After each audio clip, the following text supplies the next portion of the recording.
Welcome back. आज हम बात करने वाले हैं आधार हाउसिंग फाइनेंस के बारे में। आगे बढ़ने से पहले मैं बता दूं कि मैं सेबी रजिस्टर्ड एडवाइज़र नहीं हूं, मैं जस्ट अपना ओपिनियन शेयर करता हूं एंड आई रिक्वेस्ट कि आप भी अपना रिसर्च करेंगे इन्वेस्टमेंट करने से पहले। आधार हाउसिंग फाइनेंस काम क्या करती है, जैसा कि नाम से क्लियर है, एक हाउसिंग फाइनेंस कंपनी है। NBFC HFC housing finance company का ये पार्ट है।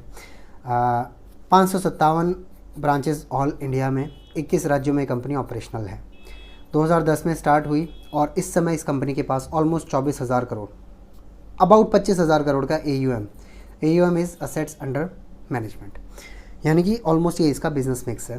25,000 करोड़ रुपए। दो तरह के लोन देती है, एक हाउसिंग लोन और दूसरा loan against property, mortgage loan जिसको कहते हैं।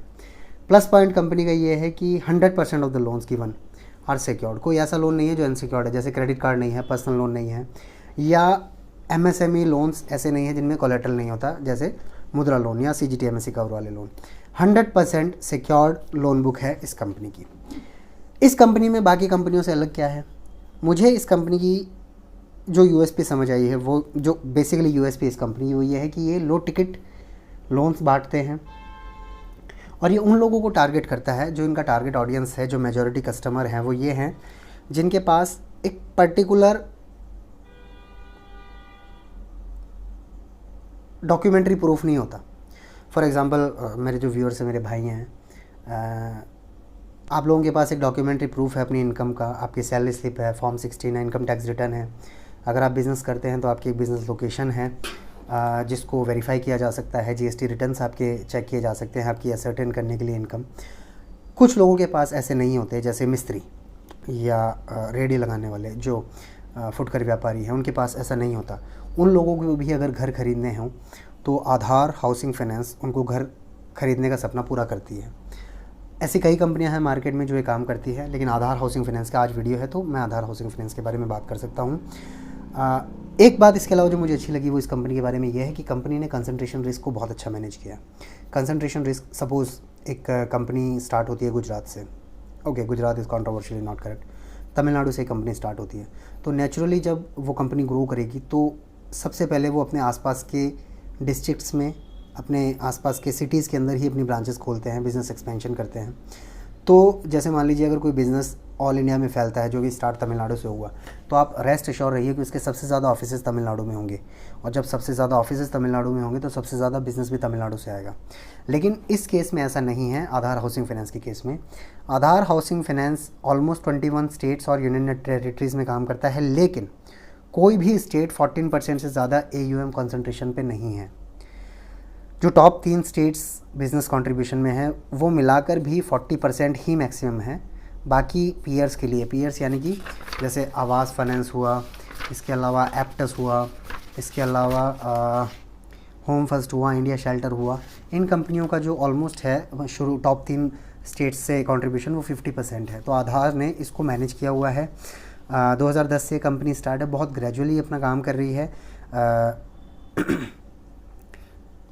अंडर राइटिंग, हाँ, एक चीज़ और जो मुझे इम्प्रेस करती है इस कंपनी के बारे में ये है कि जो लोन देने का डिसीजन है ये एक 3-4 लेवल पे होता है। इसमें सबसे अच्छी बात यह है कि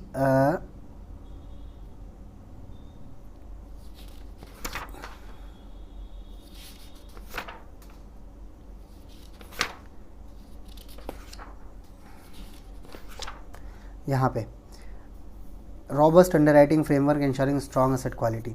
जो कंपनी लोन देती है उसके लिए 2-3 चीज़ें देखती है। सबसे पहले ये अपने वैल्यूएशन जो कराती है, हाउसिंग लोन जिन्होंने लिया है या जो हाउसिंग लोन में डील करते हैं उन्हें पता होता है, या बैंक के साथ जब आप लोन में डील करते हो एक प्रॉपर्टी देके तो आपको पता होता है कि एक वैल्यूएशन लेनी होती है। ये कंपनी हर उस प्रॉपर्टी की 2 वैल्यूएशन कराती है। एक लीगल ओपिनियन, एक लीगल स्क्रूटनी रिपोर्ट बैंक्स लेते हैं, फाइनेंशियल इंस्टीट्यूशंस लेती है, वो इनकी इन हाउस है। तो जो ये डिसीजन लेते हैं वो वैल्यूएशन, डबल वैल्यूएशन, एक रॉबस्ट टीम है लीगल की, यानी कोई गलत लीगली एनफोर्सेबल प्रॉपर्टी, गलती से ऐसी प्रॉपर्टी ना आ जाए जो लीगली एनफोर्सेबल ना हो, वो प्रॉपर्टी पे बहुत ध्यान रखते हैं। अदर देन दैट ये अपने बोरोवर्स को कैटेगराइज करते हैं 1, 2, 3, 4 पर्टिकुलर कैटेगरीज में। 1 को ये थोड़ा लिबरली लोन दे देते हैं, 2 को थोड़ा कम लिबरली, और 4 आते आते बहुत ज़्यादा ग्राउंड पे डिसीजन लेने के लिए काफ़ी मेहनत करते हैं, काफ़ी ग्राउंड वर्क करते हैं, बैकग्राउंड चेक करते हैं, उसके बाद ये डिसीजन लेते हैं। तो इसका मतलब एक ऐसी कंपनी जो अपने पैसे के साथ बहुत ज़्यादा कंजर्वेटिव है पैसा बांटने में, वो ये काम अच्छा कर रही है, आप मान के चलिए। इसके अलावा इस कंपनी के साथ एक नेगेटिव पॉइंट ये है कि ये इकोनॉमिकली वीकर सेक्शन या लो इनकम ग्रुप में ज़्यादा डील करती है। अब India being a conservative society, इस पर्टिकुलर सेगमेंट के साथ दो चीज़ें हैं जो प्राइमरीली जुड़ी होती हैं। एक, इनकी इनकम कम होती है, जिससे ये हम ऑब्जर्व कर सकते हैं कि फेलियर के चांसेस ज़्यादा होते हैं। दूसरा point, being a conservative Indian society, गरीब आदमी के पास इज्जत के अलावा कुछ नहीं होता, और एक आदमी मुश्किल से अगर अपना घर खरीदता है तो रेस्ट अश्योर्ड वो अपनी जान लगा देगा उस घर के लोन को जल्दी से जल्दी पूरा करने के लिए। मतलब house would be the last thing for them to let go. वो अपना घर किसी हालत में नहीं देना चाहेंगे। तो ऐसी सिचुएशन में एक तरफ इनकम बेस पे हमें नज़र आता है कि शायद वो लोन ज़्यादा ख़राब कर दे, दूसरी तरफ being a conservative emotional society, India के जो लोअर इनकम ग्रुप है या इकोनॉमिकली वीकर सेक्शन है वो अपना घर नहीं बिकने देगा, चाहे उसके लिए उसे कुछ भी करना पड़े। तो ये कंपनी अपने आप को फ्यूचर प्रूफ मान सकती है। भारत के लिए कहा जाता है, इस कंपनी का एक प्लस पॉइंट ये कहा जाता है, देखिए हाउसिंग फाइनेंस आज भी इंडिया के अंदर जब 80 करोड़ लोगों को चने देने पड़ रहे हों, भारत सरकार को राशन फ्री देना पड़ रहा हो, तो आप मान के चलिए कि अभी बहुत बड़ा पोटेंशियल है हाउसिंग सेक्टर के अंदर। इसके साथ ही कोरोना के बाद लोगों के हाथ में खर्च करने के लिए पैसा एक्स्ट्रा आया है। ठीक है, वो एक दूसरी बात है कि भारत के अंदर क्रेडिट बबल है, क्रेडिट कार्ड पर लोग जी रहे हैं, कर्जा लेकर घर घी पी रहे हैं, वो बात की बात है, एक दूसरी बात है, लेकिन लोगों के पास डिस्पोजेबल इनकम बढ़ी है। इसके अलावा न्यूक्लियर फैमिली कंसेप्ट बढ़ा है, और एक चीज़ जो हमें नज़र आती है वो ये नज़र आती है कि भारत के अंदर इस समय ऑलमोस्ट 36% अर्बन पॉपुलेशन है, जो कि आने वाले 2025 है ना, आने वाले 5 साल में हम एक्सपेक्ट कर सकते हैं कि 40% पॉपुलेशन भारत की अर्बन होगी। अब प्रॉब्लम यह है कि जैसे जयपुर सिटी है या दिल्ली है या गुड़गांव है या चेन्नई है या बेंगलोर है या मुंबई है, अगर आप इन सिटीज़ को गूगल मैप पे जाके देखेंगे तो आप पाएंगे कि एक कंक्रीट का जंगल जो कि बेतरतीब फैल रहा है, लेकिन एक गोलाई में फैल रहा है। हर सिटी के आसपास एक रिंग रोड जैसे कंसेप्ट आ गया है। अगर वहाँ के अंदर कोई घर खरीदना चाहेगा तो आप रेस्ट अश्योर रहिए, करोड़, 1.5 करोड़, 2 करोड़ से नीचे का घर नहीं मिलता है। वहाँ पर आकर आधार है ना, हाँ, आधार हाउसिंग फाइनेंस जैसी कंपनीज़ का काम नहीं है। भारत सरकार या कोई भी इंडस्ट्री एक्सपर्ट इस समय एक बात कहता है कि सैटेलाइट सिटीज़ अब बनेंगी। सैटेलाइट सिटीज़ जो कि बड़े शहर और गांव के बीच की एक चीज़ होगी। ऐसे में बड़े शहरों के पास जो नई टाउनशिप्स आ रही हैं, बड़े शहरों के पास जो नए रहने लायक प्रोजेक्ट्स आ रहे हैं, घर बन रहे हैं, वहाँ पर ये कंपनियाँ एक्सेल करेंगी। आप समझ सकते हैं 557 ब्रांचेस मैनेज करना छोटी बात नहीं होती। 25,000 करोड़ का AUM छोटी बात नहीं होती। बाकी सारी टेक्निकल बातें हैं, लेकिन जो कोर है वो ये है कि पोटेंशियल है, कंपनी कंजर्वेटिव है, गैप है, आदमी इंडिया का एम्बिशियस है, और लकीली हमारे पास कंपनीज़ अवेलेबल हैं जो इस गैप को फुल करना चाहती हैं। अब सरकारें ऐसा तो नहीं कह सकती कि आपको रूरल एरिया में रहना है, क्योंकि हमने देखा है बिहार के अंदर दशरथ माझी को एक पहाड़ काटना पड़ा अपनी वाइफ को हॉस्पिटल पहुंचाने के लिए। आज भी रूरल एरियाज़ की, ट्राइबल एरियाज़ की ये एक डिसअपॉइंटिंग हार्श रियलिटी है कि काफ़ी सुविधाएं हम लोग वहाँ नहीं पहुँचा पाए। काफ़ी सुविधाओं की बात तो छोड़ दीजिए, मेडिकल फैसिलिटी की बात, इंफ्रास्ट्रक्चर की बात छोड़ दीजिए, हम लोग लाइट और पानी नहीं पहुंचा पाए। तो India has to go a long way. वहाँ पर जो एक गैप फिल होता है, सरकारी bank, private banks, international foreign banks, NBFCs deals with HNIs, high net worth individuals, और ऐसे लोग जो अपने पैसे को बहुत सिक्योर रखकर, सेफ खेलकर एक प्रॉपरली सिक्योर लोन देना चाहते हैं, और इंडिया के एम्बिशन, इनके बीच का जो एक फाइनेंशियल गैप है वो आधार हाउसिंग फाइनेंस जैसी कंपनियां फिल करेंगी। फाइनेंशियल्स के बारे में तो मैं आपको क्या कहूँ, जैसे नेट इंटरेस्ट इनकम 277 करोड़ 2023 की थी, 24 में 1283, 25 में एक्सपेक्टेड है 1573 करोड़ हो जाएगी, फिर ये बढ़ती रहेगी। CAGR 20 के ऊपर है कंपनी का। प्रॉफिट आफ्टर टैक्स 23 में 544, 24 में 749, फाइनेंशियल ईयर 25 में एस्टिमेटेड है 908 करोड़ रुपए का, करोड़ ही है ना, हाँ, फिर ये फाइनेंशियल ईयर 27 आते आते 1385 करोड़ हो जाएगा। बाकी सेल्स फिगर वगैरह हम आपको बता दें। प्रमोटर्स के बारे में एक बात सुन लीजिए। जून 24 में प्रमोटर होल्डिंग थी 76.5%, जो कि दिसंबर में 75.7 हो गई है, थोड़ी सी कम हुई है, माइन्यूटली कम हुई है। FIIs ने 4.3 से 4.3% किया है, बढ़ा है, लेकिन ये जनवरी फरवरी के क्रैश के पहले का डेटा है, दिसंबर 24 का। DIIs 8.5 जून 24 से दिसंबर 24 आते आते 9.3, पब्लिक 10.8 से 10.7। सो मोर और less share holding pattern same है। मार्केट कैपिटलाइजेशन ऑलमोस्ट 20,000 करोड़ का, फेस वैल्यू 10 रुपये की, डजेंट मैटर।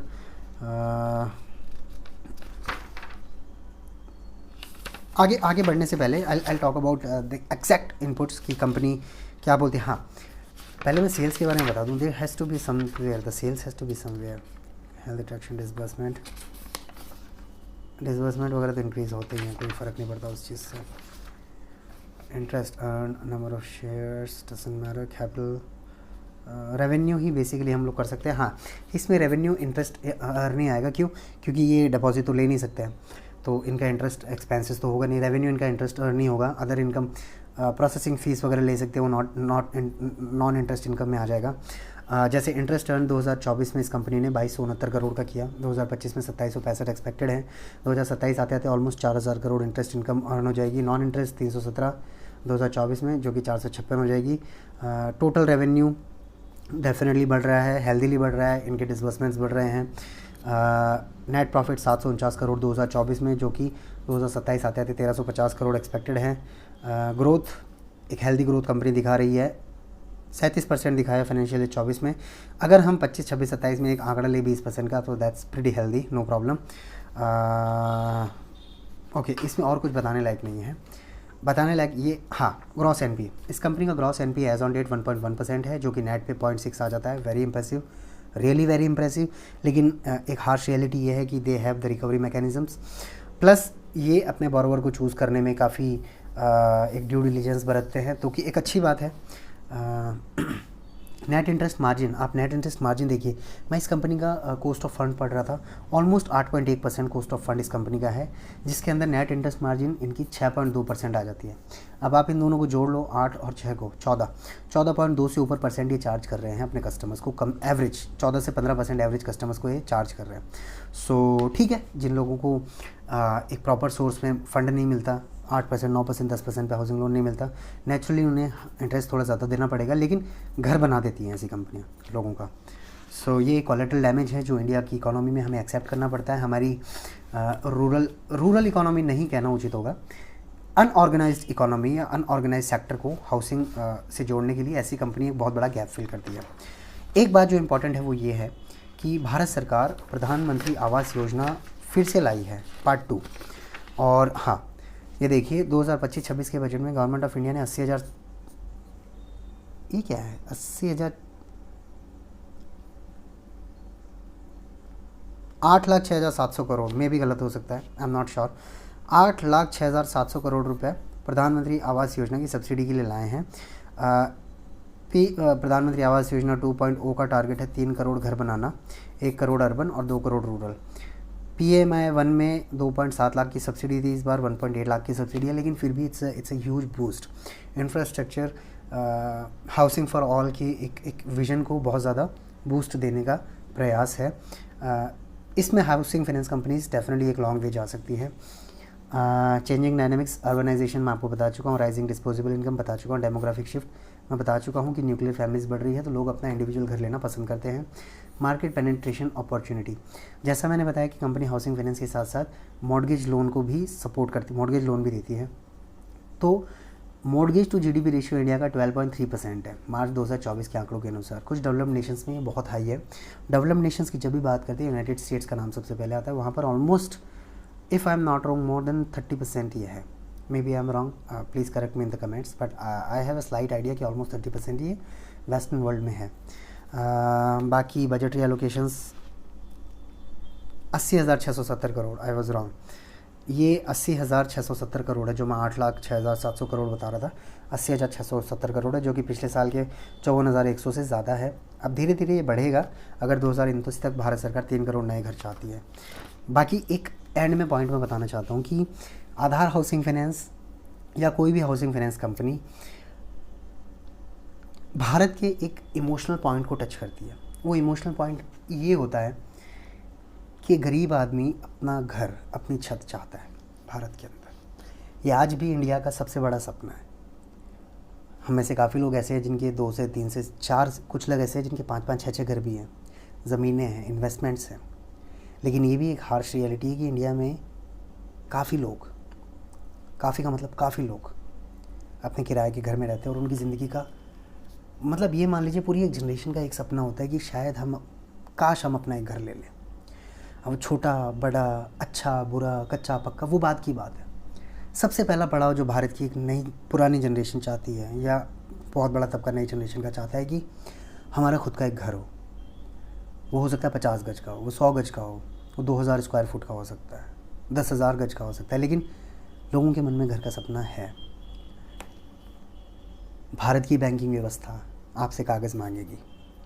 अगर आप कागज़ नहीं दे पाएंगे तो आपको पैसा नहीं मिलेगा, ये एक सच्चाई है। वहाँ पर आधार, हाउसिंग फाइनेंस जैसे लोग इस इमोशनल टच को सॉल्व करते हैं। इमोशनल एक बहुत बड़ा डोमेन है ये, उसके अंदर ये कंपनी काम करती है। ऐसी कई कंपनियां जो काम करती है। So this is not a buy call, this is not an investment call, but मैं आपको सिर्फ बता रहा हूँ कि Aadhaar housing finance looks solid on paper, और जो इन्होंने काम किया है, प्रूवन ट्रैक रिकॉर्ड 15 साल का मेंटेन किया, उससे नज़र आता है कि ये कंपनी आने वाले टाइम में कुछ अच्छा आउटपुट देगी। बाकी इंटरनेट फ्री है, आप रिसर्च कीजिए, पढ़िए, यूट्यूब्स देखिए, चार्ट्स पढ़िए, but please don't lose money, just be sensible, be very sensible with your own money. बाकी मिलते हैं अगले वीडियो में किसी और अच्छी कंपनी के साथ। मे भी आने वाली वीडियोस में मैं और आपको इन डेप्थ रिसर्च बताऊंगा। I am moving between places, तो I am not able to do that, but मैं फ्यूचर में श्योरली आपको इन डेप्थ, मतलब that will be a class data in the videos to come. So till then, see ya, take care, जय हिंद।